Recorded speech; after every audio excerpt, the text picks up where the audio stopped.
इस वीडियो में हम मिरर इक्वेशन को डिराइव करना चाहते हैं। तो मिरर इक्वेशन क्या है? आप में से कुछ लोगों को पता होगा ये क्या है और कुछ लोग इसे पहली बार सुन रहे होंगे। क्योंकि इसमें मिरर वर्ड है तो चलिए पहले एक मिरर ड्रॉ करते हैं। तो हम यहां कॉनकेव मिरर ड्रॉ करें या फिर कॉन्वेक्स?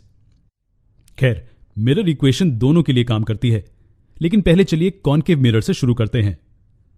आप पहले से ये सब सिंबल्स जानते हैं। P पोल के लिए है, C सेंटर ऑफ कर्वेचर है, ये उस स्फीयर का सेंटर है जिसका रिफ्लेक्टिंग सरफेस एक पार्ट है। C और P का मिड पॉइंट और प्रिंसिपल फोकस F है, और अंत में जो लाइन इन सब को ज्वाइन करती है वो प्रिंसिपल एक्सिस है। मान लीजिए हमारा ऑब्जेक्ट C के पीछे मिरर से एक फाइनाइट दूरी पर रखा हुआ है। हम इमेज को पाने के लिए हमारा सामान्य रे डायग्राम ड्रॉ करते हैं, जो कि निश्चित रूप से एक रियल इमेज है। तो मिरर इक्वेशन क्या है? चलिए हम इसे पहले लिख लेते हैं। 1/f is equal to 1/u plus 1/v। ये तीन लेटर्स क्या सिंबलाइज करते हैं? ये पॉइंट्स के बीच डिस्टेंसेस हैं।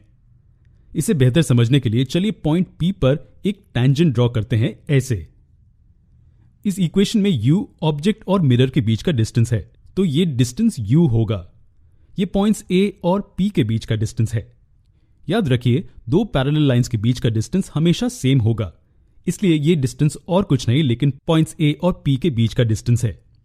V इमेज और मिरर के बीच का डिस्टेंस है। चलिए इसका नाम पॉइंट G रखते हैं। तो V पॉइंट्स G और P के बीच का डिस्टेंस है, और F फोकल लेंथ है, जो कि प्रिंसिपल फोकस और पोल के बीच का डिस्टेंस है। यह डिस्टेंस F के बराबर है।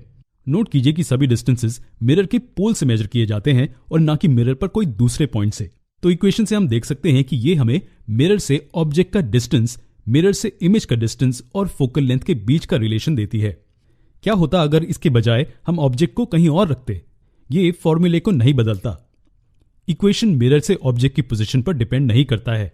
ये ऑब्जेक्ट की कोई भी पोजीशन के लिए सेम ही है। क्या होता अगर कॉनकेव मिरर के बजाय हमारे पास कॉन्वेक्स मिरर होता? फिर से इससे हमारा फॉर्मूला नहीं बदलता। जी हां, ये फॉर्मूला सभी तरह के स्फेरिकल मिरर्स के लिए ट्रू है, कॉन्वेक्स और कॉनकेव मिरर्स। अब क्वेश्चन ये है कि हम इस फॉर्मूले को कैसे डिराइव या प्रूव करेंगे। इक्वेशन को डिराइव करने के बहुत से तरीके हैं, लेकिन हम सबसे आसान वाला देखेंगे। इस फॉर्मूले को डिराइव करने के लिए हमें सिर्फ एक चीज की जरूरत है, और वो है सिमिलर ट्राइंगल्स का कॉन्सेप्ट। आपने कई बार मैथ्स क्लास में सिमिलर ट्राइंगल्स को देखा होगा, तो चलिए पहले उसे रिव्यू करते हैं। सरल भाषा में ट्राइंगल्स तभी सिमिलर होते हैं जब उनकी शेप सेम होती है। एग्जाम्पल के लिए ये दो ट्राइंगल्स सिमिलर हैं क्योंकि इनकी शेप सेम है। ये ट्राइंगल सिर्फ इस ट्राइंगल का स्केल डाउन वर्जन है। ये दोनों भी सिमिलर ट्राइंगल्स हैं। इन सिमिलर ट्राइंगल्स के बारे में ऐसा क्या खास है? जब दो ट्राइंगल्स सिमिलर हों तो इनके कॉरेस्पॉन्डिंग साइड्स के रेशियोज भी बराबर होते हैं।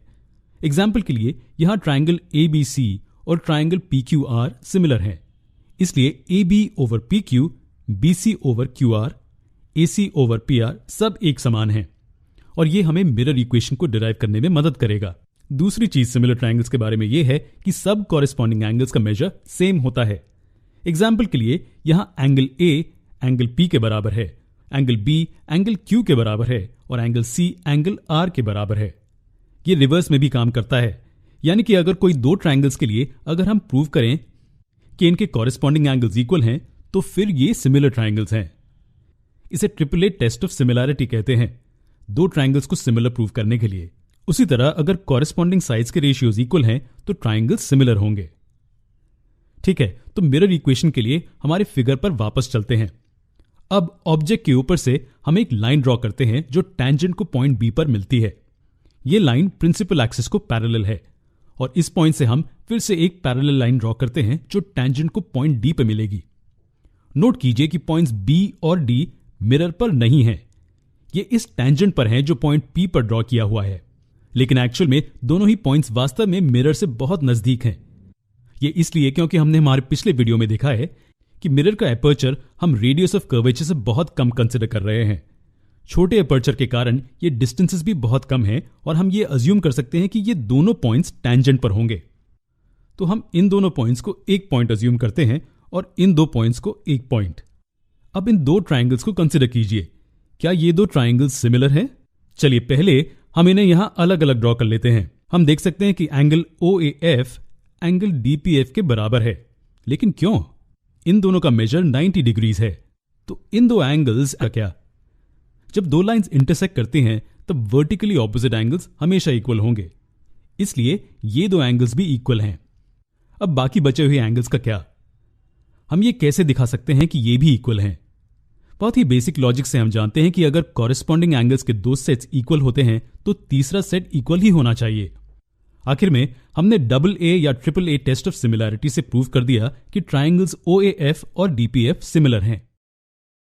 अब क्योंकि ये सिमिलर हैं, हम ये कह सकते हैं कि OA over DP is equal to AF over PF is equal to OF over DF। हम इसके रेशियो में इंटरेस्टेड नहीं हैं, इसलिए हम इसे यहां से निकाल देते हैं। अब इस फिगर से क्या आप बता सकते हैं कि AF ओवर PF क्या रिप्रेजेंट करता है? PF फोकल लेंथ F है, लेकिन AF क्या है? हम जानते हैं कि AP मिरर से ऑब्जेक्ट का डिस्टेंस है जो कि U है, लेकिन AP AF प्लस FP के बराबर है और FP फोकल लेंथ F है। तो AF और कुछ नहीं लेकिन U माइनस F है। OA और DP का क्या? ये ऑब्जेक्ट और इमेज के हाइट्स हैं। चलिए इन्हें HO और HI से डिनोट करते हैं। ये यहां खत्म नहीं होता। ये वो फॉर्मूला नहीं है जिसे हम ढूंढ रहे थे। इसे इक्वेशन 1 मान लेते हैं। अब ट्राइंगल्स IGF और BPF को कंसिडर करते हैं। ये दो ट्राइंगल्स भी ट्रिपल E टेस्ट से सिमिलर हैं। हम इसे आपके लिए वेरीफाई करने के लिए छोड़ते हैं। इनके कॉरेस्पॉन्डिंग साइज के रेशियोज बराबर होंगे। हम इस रेशियो को निकाल देते हैं क्योंकि इसकी जरूरत नहीं है। IG और BP इमेज और ऑब्जेक्ट की हाइट्स हैं। PF फोकल लेंथ F है। GF क्या है? GP GF प्लस FP के बराबर है। हम जानते हैं कि FP F है। तो GP क्या है? जी हां, ये V है जो मिरर से इमेज की दूरी है, इसलिए GF V माइनस F है। इसे हम इक्वेशन 2 मान लेते हैं। अब चलिए इक्वेशन 2 को इन्वर्ट करते हैं थर्ड इक्वेशन पाने के लिए। हम वहां ऑलमोस्ट पहुंच चुके हैं। अब हमारे पास ये दो इक्वेशंस हैं। इन दोनों के इक्वल साइन के एक साइड में सेम टर्म्स हैं, इसलिए दूसरे दो साइड्स बराबर होंगे। क्रॉस मल्टीप्लाई करने से और इसे और आगे सॉल्व करने से हमें हमारा रिक्वायर्ड मिरर फॉर्मूला मिल जाता है। आखिर में हमारे सामने हमारा मिरर इक्वेशन है। इसे डिराइव करना मजेदार था, है ना? लेकिन मिरर इक्वेशन डिराइव करने का सिर्फ एक यही तरीका नहीं है। अब अगर आपको याद होगा तो हमने वीडियो की शुरुआत में ही कहा था कि ये एक जनरल इक्वेशन है। इसका मतलब कि ये इक्वेशन ऑब्जेक्ट की कोई भी पोजीशन और कोई भी स्फेरिकल मिरर के लिए वैलिड है। लेकिन क्या ये ऐसा है? इस इक्वेशन को यूज करने के लिए आपको कुछ रूल्स फॉलो करने होंगे। हम वो रूल्स हमारे अगले वीडियो में देखेंगे।